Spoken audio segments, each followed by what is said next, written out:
नमस्ते गाइस, जय हिंद। कैसे हो आप लोग सब। आज हम लोग बात करेंगे फार्मा इंडस्ट्री के बारे में। फार्मा सेक्टर जो इंडिया का है उसके बारे में बात करेंगे, प्लस आगे क्या फ्यूचर हो सकता है फार्मा इंडस्ट्री का इंडिया में उसके मामले में बात करेंगे। फार्मा सेक्टर जो है वो $1 बिलियन सेक्टर है और इंडिया का उसमें बहुत बड़ा कंट्रीब्यूशन है। इंडिया को कहा जाता है pharmacy of the world. Vaccines जो है पूरी दुनिया में 60% इंडिया से बन के जाती हैं। तो हम लोग को ये चीज़ ध्यान रखनी पड़ेगी कि फार्मा इंडस्ट्री में हमने बहुत अच्छा करा है। बहुत अच्छी कंपनीज हैं हमारे पास। सीरम इंस्टीट्यूट हो गई, भारत बायोटेक हो गई, उसके अलावा भी और कंपनीज है, औरोबिंदो फार्मा है, लुपिन है, कैडिला है, उसके अलावा और भी जैसे बायोकॉन एक बायोटेक की कंपनी है, वो सब हैं। ये जो सारी कंपनीज है ना, ये सब हमारी फार्मा इंडस्ट्री को स्ट्रॉन्ग बनाती हैं। अब बात आती है कि 5 ऐसी चीज़ें जो अब हमें 2021 के बाद करना चाहिए ताकि हमारा जो फार्मा सेक्टर ऑलरेडी जो बहुत ऊपर है वो और ज़्यादा ऊपर हो और इतना अच्छा हो जाए कि पूरी दुनिया में इंडिया नंबर 1 हो जाए फार्मेसी के मामले में। पहला पॉइंट होगा वैक्सीन प्रोडक्शन। अब देखिए क्या है, वैक्सीन का जो प्रोडक्शन है वो आप लोग को पता ही है कि उसकी एक लिमिट है। हम लोग अभी जिस समय में मैं ये वीडियो बना रहा हूँ उस समय पे कहा जा रहा है कि 10 से 12 करोड़ हम लोग वैक्सीन्स जो हैं बना सकते हैं। हमने इतना रैंप अप करा है। बट मैं आपको बताऊँ, बहुत सारी ऐसी छोटी छोटी कंपनीज़ भी हैं, बहुत सारी ऐसी बड़ी कंपनीज़ भी हैं जिनको अगर हम वैक्सीन्स का काम दें तो हम लोग बहुत हाई कैपेसिटी प्रोड्यूस कर सकते हैं। एंड मैं आपको एक चीज़ बता दूँ, दुनिया के 100 से ऊपर देश अभी इंडिया के ऊपर ही डिपेंडेंट है। उनको चाइनीज़ वैक्सीन्स नहीं चाहिए, वो इंडिया के ऊपर ही डिपेंडेंट है कि अगले 1-2 साल में जो है इंडिया अपने नीड्स पूरे करने के बाद हम लोग की नीड्स को पूरा करें। तो इसलिए ये एक बहुत अच्छी अपॉर्चुनिटी है। ये पिछले 2 महीनों में वैसे ही हमारा बहुत नुकसान हो गया है वैक्सीन्स को लेकर। वैसे ही हम लोग का जो भी एक्सपोर्ट वगैरह था वो सारा हैम्पर हुआ है उससे। नहीं तो हम लोग की एक बहुत अच्छी इमेज भी बन गई थी। आई नो कि हम लोगों ने अपने लोगों के साथ साथ बाहर के लोगों का भी ध्यान दिया है। अब ये जो है ये एक डिबेटेबल टॉपिक है। इसके पॉजिटिव पॉइंट्स भी थे, इसके नेगेटिव पॉइंट्स भी थे। पॉजिटिव पॉइंट्स इसका ये था कि भाई क्योंकि हमने बाहर मदद करी तो जब हमें ऑक्सीजन वगैरह की ज़रूरत पड़ी तो सारे देश एकदम सामने आ गए। और नेगेटिव पॉइंट इसका ये था कि भाई हमारे यहाँ सेकेंड वेव आ गई एंड उसकी वजह से आप लोगों को पता ही है फिर से इकनॉमी जो ऊपर उठनी चालू हुई थी वो वापस नीचे गिरी है। लॉकडाउन बहुत सारा लगाया गया है एंड ऑल दोज थिंग्स।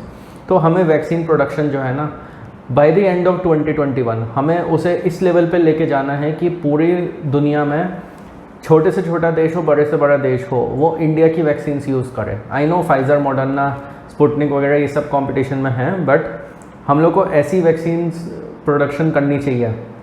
हमको इतनी तेज़ी से वैक्सीन प्रोडक्शन अब करना पड़ेगा कि जो हम लोग का पिछले 2 महीने में इमेज गिरी है ना वो सारी की सारी वापस रीबिल्ड हो जाए। सेकंड पॉइंट होगा रिसर्च एंड डेवलपमेंट। अब देखिए रिसर्च एंड डेवलपमेंट में तो हमारी वैसी फार्मा कंपनीज बहुत आगे हैं, बट हम लोग को अब रिसर्च एंड डेवलपमेंट का जो अपना दायरा है वो बहुत ज़्यादा बढ़ाना होगा। हम लोग को अब ऐसा करना चाहिए कि जैसे अफ्रीका के कुछ देशों में कुछ ऐसी बीमारियाँ होती हैं जिनका कोई इलाज नहीं है या जिनका क्योर बहुत ज़्यादा मुश्किल से मिलता है।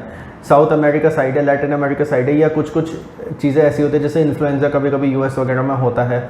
यूरोप में कुछ ऐसी फ्लू या कुछ ऐसी बीमारियां वगैरह होती हैं जिनका मतलब वो पैंडेमिक का रूप नहीं लेती हैं, बट वो बहुत ऐसी बीमारियां होती हैं कि हाँ भाई एपिडेमिक सॉर्ट ऑफ, जैसे इबोला का हुआ था वैसे आप कह सकते हो। या फिर जैसे मान लीजिए एड्स का है, एड्स के ऊपर कोई प्रॉपर इलाज अभी है नहीं। हाँ दवाइयाँ हैं, सब कुछ है, बट कोई ऐसा इलाज नहीं है कि फुल प्रूफ आदमी उससे वो हो जाए, उससे फ्री हो जाए। तो हम लोग को इन सब चीज़ों पे ध्यान देनी चाहिए जिन चीज़ों का इलाज नहीं है। एंड मैं आपको बता दूं बहुत सारी ऐसी बीमारियां जिनका इलाज नहीं है, वो सारी बीमारियां के ऊपर रिसर्च एंड डेवलपमेंट बहुत हाई होनी चाहिए। एंड उससे रिलेटेड जितनी वैक्सीन है, जितनी हम लोग दवाइयाँ बना सकते हैं उस पर हमें फोकस करना चाहिए। जब हम ऐसा करेंगे तो धीरे धीरे हमारे फार्मा सेक्टर की डिमांड पूरी दुनिया में होगी। हमें केवल ये नहीं सोचना चाहिए कि हाँ भाई चलो पेंडेमिक आया, इंडिया की नीड्स आपने पूरी कर ली, फिर एक्सपोर्ट कर लिया, उसके बाद फिर हम लोग बिल्कुल चुप बैठ जाए। हमें ऐसा नहीं करना चाहिए। और भी बहुत बीमारियां हैं छोटी बड़ी, हमें उन सब पे रिसर्च करनी चाहिए। सबकी वैक्सीन हमें बनानी चाहिए जैसे हम सालों से करते आ रहे हैं। थर्ड पॉइंट होगा प्रमोशन ऑफ MSMEs। अब देखिए फार्मा कंपनीज ऐसा नहीं है कि केवल सिर्फ बड़ी बड़ी फार्मा कंपनीज हैं, बट जो MSME वाली जो कंपनीज़ होती हैं, जो बहुत micro small and medium enterprises होती हैं, जो फार्मा सेक्टर से रिलेटेड है। मान लीजिए कोई छोटी सी कंपनी जो कोई एक पर्टिकुलर दवाई बना रही है, कोई टैबलेट बना रही है, कोई सिरप बना रहा है, कोई वैक्सीन बना रही है, कुछ भी है। हमें उन सबको भी प्रमोट करना चाहिए। एंड अब हमें ऐसा कर देना चाहिए कि हमें कुछ क्लस्टर्स भी बना देने चाहिए पूरे देश में, जो है ना, हमें अलग अलग जगह, मैं तो कहता हूँ नॉर्थ साउथ ईस्ट वेस्ट हर डायरेक्शन में होना चाहिए। एंड कम से कम 7 या 8 हमें फार्मा के जो है क्लस्टर्स बनाने चाहिए। बिजनेस क्लस्टर क्या होता है मैं पहले आपको शॉर्ट में बता देता हूँ, अगर आप लोगों ने मेरा बिजनेस क्लस्टर का वीडियो नहीं देखा है तो। बेसिकली होता क्या है कि एक पर्टिकुलर इंडस्ट्री होती है, उससे रिलेटेड जितनी भी कंपनीज होती हैं वो सारी की सारी एक ही जगह पे होती हैं।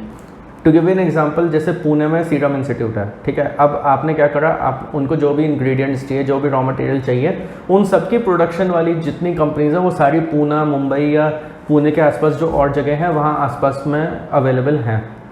इससे होता क्या है कि एक क्लस्टर बन जाता है कि हाँ ये एक फार्मेसी का एक क्लस्टर है, यहाँ पे सारी रॉ मटेरियल्स मिल जाएगा, सब कुछ मिल जाएगा, जिससे प्रोडक्शन में आसानी होती है। तो हमें ऐसे ऐसे क्लस्टर्स बनाने चाहिए। एंड जितनी हमारे यहाँ प्राइवेट MSME हैं उन सबको हमें इनवाइट करना चाहिए कि भैया आप आइए, अब यहाँ पे अपनी फैसिलिटीज़ लगाइए, यहाँ पे अपनी मैन्युफैक्चरिंग लगाइए, प्रोडक्शन लगाइए, जो भी है, प्रोडक्शन लाइन लगाना हो या फिर प्लांट लगाना हो, कुछ भी है, आप यहाँ पे आइए, लगाइए। एंड प्लस आप फार्मा सेक्टर को और आगे बढ़ाइए। इससे हमारा टाइम भी बचेगा, पैसा भी बचेगा, लॉजिस्टिक्स भी आसान होगी। 4th पॉइंट होगा, जो सामान हम लोग इंपोर्ट करते हैं उस पर जितना हो सके जल्दी से जल्दी हमें अपनी डिपेंडेंसी ख़त्म करनी चाहिए। आत्मनिर्भर हमें बनना चाहिए, सेल्फ रिलायंट हमें होना चाहिए हर एक चीज़ में।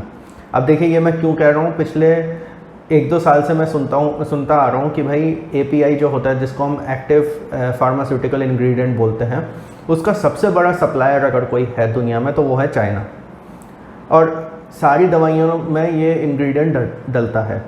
अब जब API मेन ही चाइना से आ रहा है तो आप समझ सकते हो कि चाइना की क्या एक पावर है इसमें, क्या चाइना की एक वो होगी, नेगोशिएटिंग पावर होगी इसमें, कि भाई चाइना जब चाहे आपका प्रोडक्शन रुकवा सकता है, जब चाहे वो आपके ऊपर कोई भी डंडा कर सकता है, what ever may be the thing.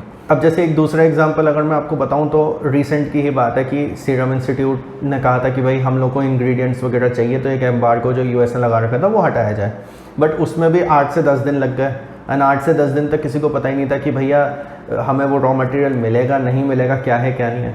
उस समय पे एक बहुत अच्छी न्यूज़ आई थी और वो सुन के मेरे को बहुत अच्छा लगा कि भारत बायोटेक ने यहाँ की जो भी केमिकल वाली कंपनीज थी, जो भी ऐसे प्रोडक्ट ऐसे चीज़ें बना सकती थी, ऐसे रॉ मटेरियल्स बना सकती थी, उन्होंने बोला कि हम उनसे टाई अप करेंगे, उनके साथ R&D वगैरह करेंगे। एंड अब हम कोशिश करेंगे कि भाई हमारी जो वहाँ से इम्पोर्ट वगैरह हो रहा है वो कम से कम हो। तो एक बहुत अच्छी चीज़ थी। तो ये चीज़ें हम लोग कर सकते हैं, API हो गया या फिर कोई और तरीके का रॉ मटेरियल हो गया। हमें इन सब रॉ मटेरियल्स को इन हाउस बनाने की कोशिश अब करनी चाहिए। पूरी सप्लाई चेन पे हम कब्जा कर लें। सप्लाई चेन का मतलब है कि आप इंडिया में ही सब कुछ बना रहे हो, इंडिया में ही उसका फिनिश प्रोडक्ट बना रहे हो और इंडिया से ही एक्सपोर्ट कर रहे हो, आप इंपोर्ट वगैरह कुछ नहीं करवा रहे हो।